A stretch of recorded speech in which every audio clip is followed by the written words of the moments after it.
Hello friends, इस episode में हम लोग देखेंगे कोस्टल जियोमॉर्फोलॉजी।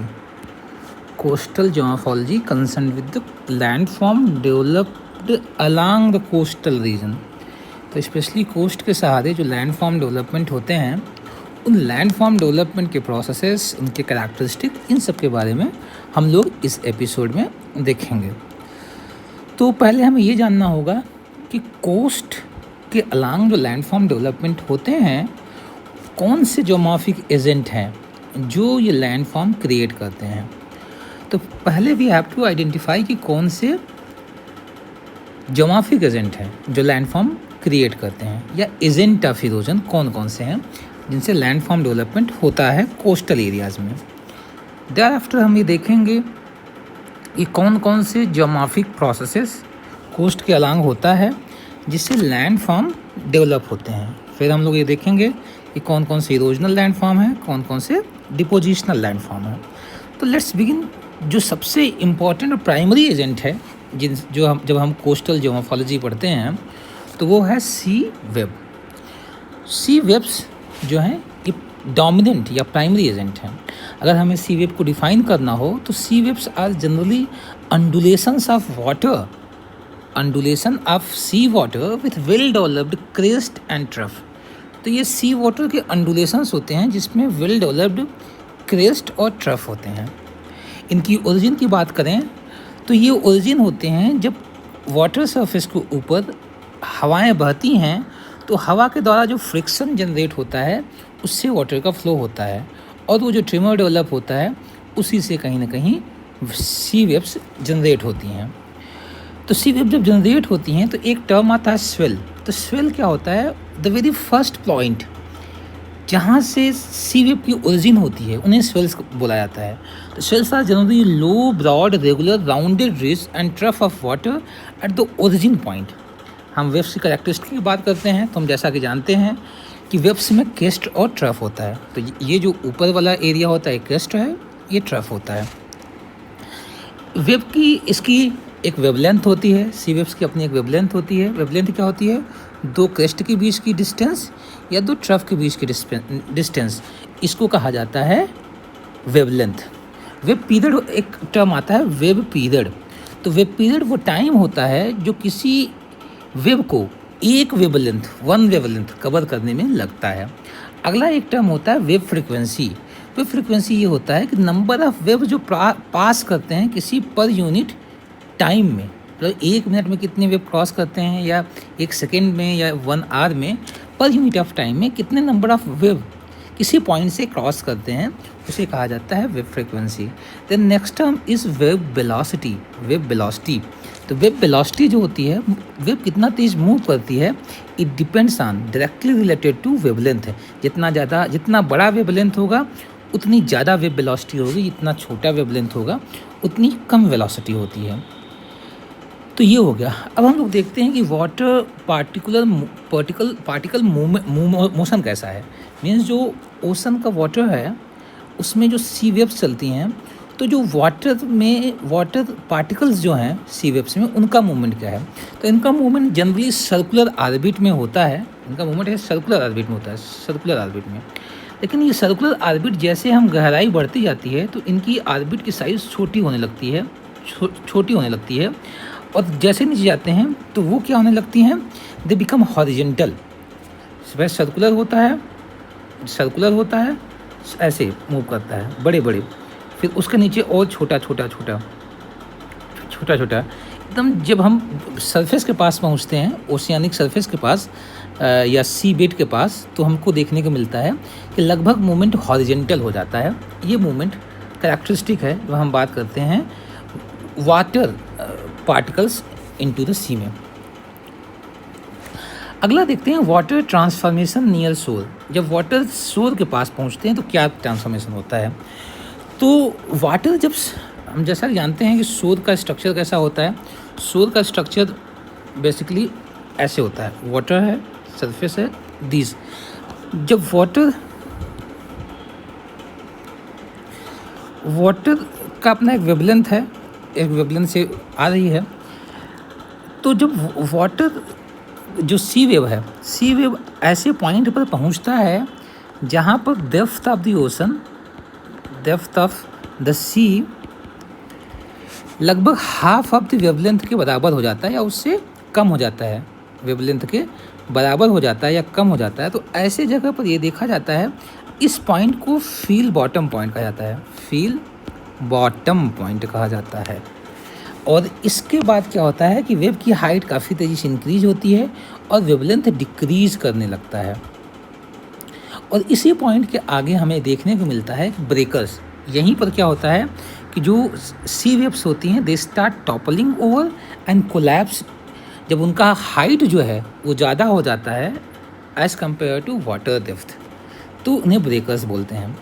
तो ब्रेकर्स जहाँ पर होते हैं वहाँ पर दो इम्पॉर्टेंट मार्क होते हैं, एक तो प्लंज लाइन, दूसरा श्वास, अपरस या सर्फ। प्लंज लाइन क्या है? Plunge line distance from the shore where wave breaks, ये वो डिस्टेंस है शोर से जहाँ पर जो वेव्स हैं वो टूटती हैं, और ऐसे जगह पर depth and the wave height are approximately equal. Plunge line वो लाइन होती है जहाँ पर डेप्थ ब्रेक करती हैं, ऐसी जगह पर depth of the water and the wave की अपनी हाइट दे आर इक्वल, और जो पॉइंट है उसी को प्लंज लाइन कहा जाता है। यहीं सर क्या होता है, यहीं पर वेव्स ब्रेक करती हैं। श्वास, अपरस या सर्फ, श्वास, अपरस या सर्फ, ये टर्बुलेंट वाटर जो रस करते हुए शोर की तरफ जाता है with great velocity after breaking, breaking point के बाद मीन्स प्लंज लाइन के बाद जो तेज़ी से रस करता हुआ वाटर सी वर्ड जाता कोस्ट वार्ड जाता है या शोर लाइन तरफ जाता है, उस पूरे रीजन को श्वास, अपरस या सर्फ बोलते हैं। अब हम आते हैं ब्रेकर्स पे। तो ब्रेकर बताए जैसे कि ब्रेकर क्या होता है, ब्रेकर्स जब ये होता है कि जो वेव्स हैं उनकी हाइट ज़्यादा हो जाती है और वाटर की डेप्थ कम हो जाती है तो टूटने लगती हैं, इस प्रक्रिया को ब्रेकर्स कहा जाता है। ब्रेकर्स 3 टाइप हो सकते हैं, स्पिलिंग ब्रेकर्स, दूसरे प्लंजिंग ब्रेकर्स और तीसरे सर्जिंग ब्रेकर्स। स्पिलिंग ब्रेकर्स क्या होते हैं? Water spills down the water front forming foam associated with the steep waves. जब काफ़ी स्टीप वेव्स होती हैं तो क्या होता है कि वाटर जो होता है स्पिल डाउन करता है और उससे फोम का निर्माण बहुत ज़्यादा होता है, इन्हें स्पिलिंग ब्रेकर्स बोलते हैं। एक प्लंजिंग ब्रेकर्स होते हैं। प्लंजिंग ब्रेकर्स में क्या होता है, जो वाटर होता है वो वर्टिकली फॉल डाउन करता है और तेज़ी से शोर की तरफ दौड़ता है। सी वेब क्रस्ट होता है, वेब क्रस्ट की वेलोसिटी, इस केस में वेब क्रस्ट की वेलोसिटी जो होती है, वेब के क्रस्ट की वेलोसिटी जो होती है वो वेब की बॉडी की वेलोसिटी से ज़्यादा हो जाता है, तो काफ़ी तेज़ी से दौड़ के वो शोर की तरफ बढ़ता है। एक सर्जिंग ब्रेकर्स होते हैं, जब वाटर शोर की तरफ तेज़ी से मूव करता है तो उसे सर्जिंग ब्रेकर्स कहा जाता है। यूजुअली ये जेंटल वेब में एसोसिएटेड होते हैं। तो ये 3 प्रकार के ब्रेकर्स होते हैं। अगला है बैकवॉश या अंडर टो करंट। जब वाटर सी वॉर्ड की तरफ तेज़ी से रिटर्न होता है श्वास के बाद जब सी की तरफ वाटर रिटर्न होता है उसे बोला जाता है बैकवॉश या undertow. Waves generally geometric point of view से 2 प्रकार की देखी जाती हैं, एक कंस्ट्रक्टिव वेव्स और दूसरा destructive waves. Constructive waves low frequency की होती हैं जो यूजुअली बीच का बिल्डअप करती हैं और यहाँ पर श्वास स्ट्रॉन्गर होता है, बैकवॉश कमज़ोर होता है। ऐसे एरियाज में श्वास मतलब जो रसिंग वाटर जो शोर की तरफ जा रहा है वो तेज़ होता है, बैकवॉश जो होता है वो कमज़ोर होता है। डिस्ट्रक्टिव वेव्स जो होते हैं ये हाई फ्रिक्वेंसी की होती हैं, यहाँ इनकी वेवलेंथ शॉर्ट होती है, इनकी क्रेस्ट हाई होते हैं और प्लंज करती हैं जनरेट करती हैं स्ट्रांग बैकवॉश। इसमें क्या होता है, बैकवॉश काफ़ी स्ट्रांग होता है, जिससे क्या होता है बीच का डिफॉर्मेशन होता है। तो कंस्ट्रक्टिव वेव से बीच का प्रोग्रेडेशन होता है, जबकि डिस्ट्रक्टिव वेव से बीचेस का डिग्रेडेशन होता है। आगे हम लोग देखेंगे। तो वेव्स 2 प्रकार की होती हैं। तो ये पहला एजेंट था जो क्या था, सी वेव्स। इसके अलावा और कुछ भी एजेंट हैं जो डिफरेंट लेवल पे, डिफरेंट स्केल पे वर्क करते हैं अलॉन्ग द कोस्ट, जैसे लिटोरल या लॉन्ग शोर करंट। जो लिटोरल या लॉन्ग शोर करंट्स होते हैं ये मूव करते हैं कोस्ट के पैरेलल, और ये उन वेव से जनरेट होती हैं जो कोस्ट पे ऑब्लिकली स्ट्राइक करती हैं, या फिर जब कभी मास ट्रांसपोर्ट होता है सी वाटर का ड्यू टू गस्टी विंड तो ये डेवलप हो जाते हैं लॉन्ग करंट। अदर एजेंट भी हैं जैसे कि ओशन करंट हो गया, tidal waves, tsunamis, they are also have some minor impact on coastal landform development. तो these are some geomorphic agent जो हम देखते हैं जो कोस्टल इरोजन के लिए रिस्पॉन्सिबल होते हैं। Let's come to the next point. हम देखते हैं कि सी कोस्ट और सी शोर क्या होता है। What is sea coast and sea shore? Sea शोर किसे बोलते हैं? अगर हम बात करते हैं किसी कोस्ट का, तो किसी कोस्ट का अपना एक ऐसा पॉइंट होता है जो लो टाइडल वाटर, जहाँ तक जब लो टाइड होती है वहाँ तक वाटर आता है, और एक दूसरा पॉइंट होता है जहाँ पर हाई टाइड का वाटर आ जाता है, हाई टाइड वाटर। इसके बीच का जो जोन होता है इसे सी शोर बोलते हैं। दिस कॉज सी शोर, इस जोन को सी शोर बोलते हैं। शोर लाइन क्या होता है? शोर लाइन एक्चुअल लिमिट होता है सी वाटर का। सी वाटर जहाँ तक आता है, मान लीजिए सी वाटर यहाँ तक आ जाता है, क्योंकि हाई टाइड यही है, तो इसे कहा जा सकता है कि this is a shore line.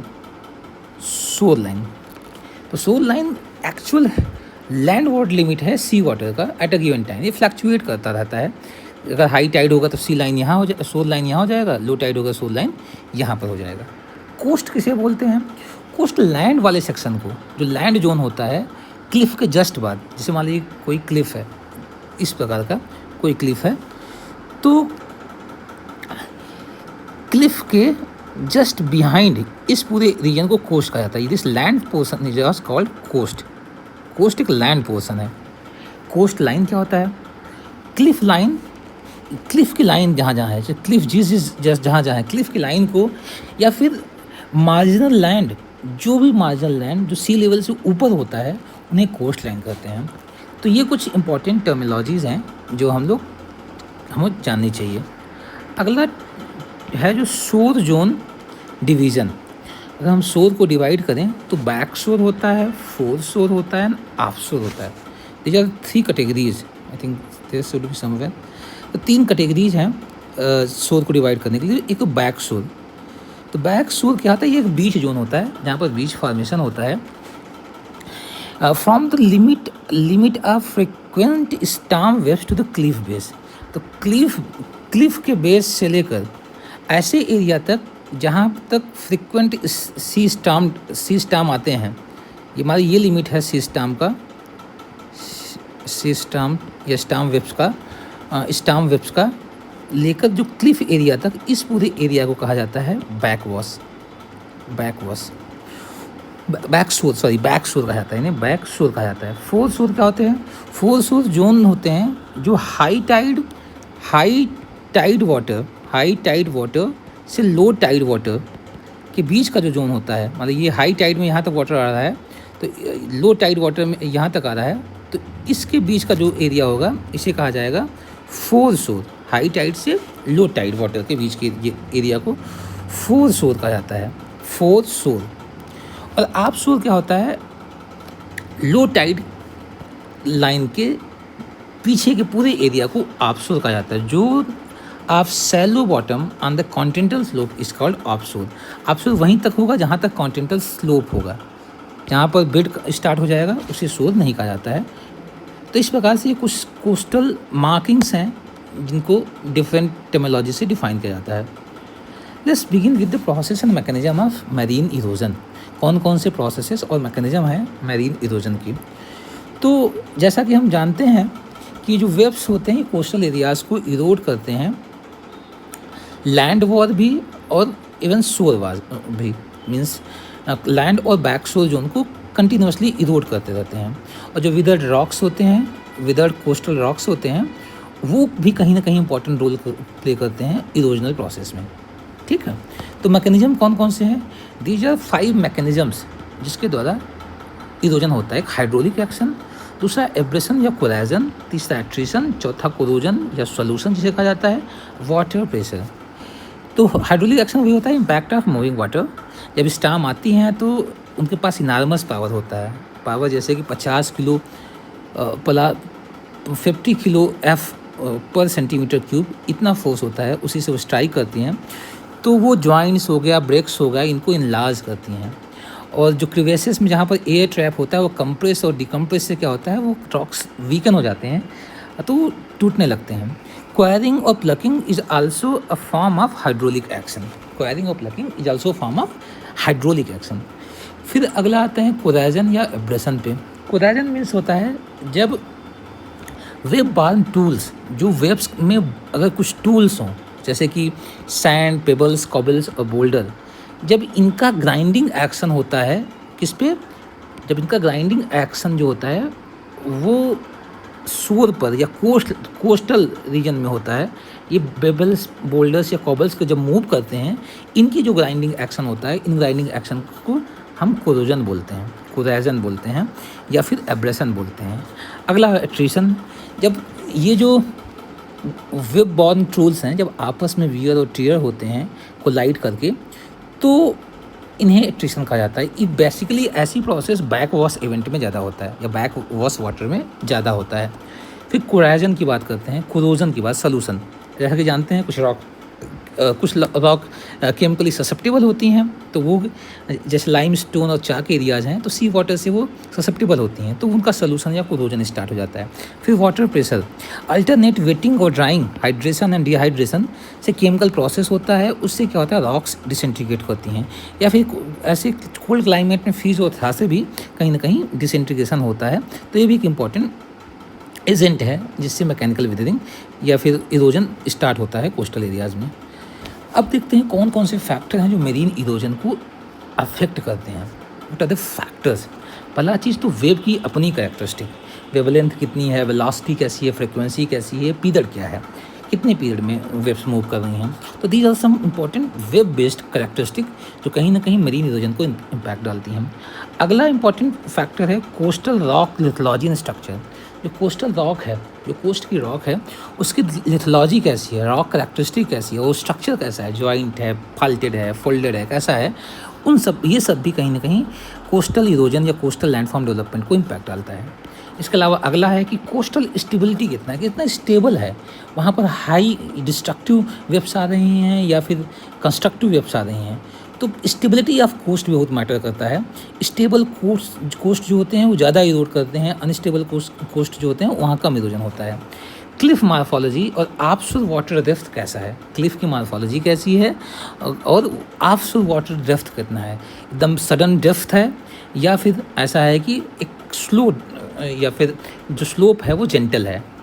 अगला है कि अवेलेबिलिटी ऑफ इरोजनल टूल्स वहाँ पर कितने हैं, ड्यूरेशन ऑफ मरीन इरोजन कितना है। तो दीज आर सम फैक्टर्स जो मरीन इरोजन को इम्पैक्ट डालते हैं। लिथोलॉजिकल इन्फ्लुएंस एग्जाम्पल कुछ, ये जो लिथोलॉजिकल इन्फ्लुएंस कैसे होते हैं, जैसे कि जो वेस्ट का कोस्ट ऑफ महाराष्ट्र है वो बेसाल का बना हुआ है, has rias coast due to the transverse wave attack on joints. जबकि जो साउथ कैथीवार कोस्ट है वो लैग करता है क्योंकि यहाँ पर वेव्स पैरेलल मूव करती हैं। तो जो महाराष्ट्र का रीजन है यहाँ पर वेव्स क्या है, ट्रांसवर्स हैं, इसलिए यहाँ पर रियाज स्कोप्स ऐसे बनते हैं और इनकी कमी पाई जाती है कैथीवार में, क्योंकि जो यहाँ पर विंड फ्लो होते हैं those are parallel to the coast, इसलिए यहाँ पर ऐसे लैंडफॉर्म डेवलप नहीं होते हैं। तो ये हो गया, हम लोगों ने मैकेनिज्म समझ लिया कौन कौन से मैकेनिज्म है जिसके द्वारा कोस्टल इरोजन होता है। अब नेक्स्ट हम लोग देखेंगे कोस्टल लैंडफॉर्म कौन कौन से हैं। तो they are some coastal landform. पहला कोस्टल लैंडफॉर्म है क्लिफ। तो क्लिफ जैसा कि हम समझते हैं, दिस इज़ द क्लिफ, ये होते हैं cliff, these are the cliff. तो क्लिफ क्या, लॉन्ग ये वर्टिकली स्टैंडिंग रॉक्स होते हैं या मार्जिन्स ऑफ द कॉन्टिनेंट होते हैं जिस पे कंटिन्यूसली जो वेब्स होते हैं अटैक करती रहती हैं, और जिसके कारण क्या होता है क्लिफ का रिट्रीट भी होता है। और क्लिफ के नीचे का पॉइंट जहाँ पर ज़्यादा तेज़ी से वाटर अटैक करता है, वेब अटैक करता है, वहाँ पर थोड़ा सा अंडर टो होता है। जब अंडर टो होता है तो ऐसा जो रॉक कट स्ट्रक्चर बनता है उसे नोच कहा जाता है, ठीक है। और ये जो plane surface, gentle sloped plane होता है या एक स्ट्रक्चर डेवलप होता है, प्लेटफॉर्म डेवलप होता है, इसे वेब कट प्लेटफॉर्म बोलते हैं। तो इससे क्या होता है, क्लिफ क्या होते हैं, steep rocky coast rising almost vertically above the sea होते हैं। इनका फॉर्मेशन कैसे होता है हमें अगर समझना हो तो कोस्टल रॉक्स का इरोजन किया जाता है हाइड्रोलिक एक्शन और एब्रेशन द्वारा। वह नोच बनता है, नोच धीरे धीरे लैंडवर्ड एक्सटेंड करते जाते हैं और उससे क्या होता है, एक ओवर हैंगिंग क्रेस्ट जो है वो कोलैप्स कर जाता है और इससे क्या होता है, क्लिफ रिसीड करते हैं। ये देखिए क्लिफ रिसीड कर रहे हैं। जैसे जैसे नोच बढ़ता जाता है तो ये क्लिफ गिरते जाते हैं और नीचे हो जाए तो ये गिर जाएगा, कोलैप्स करता जाएगा, कोलैप्स कर जाएगा। इस प्रकार से क्लिफ की रिसीडिंग होती है।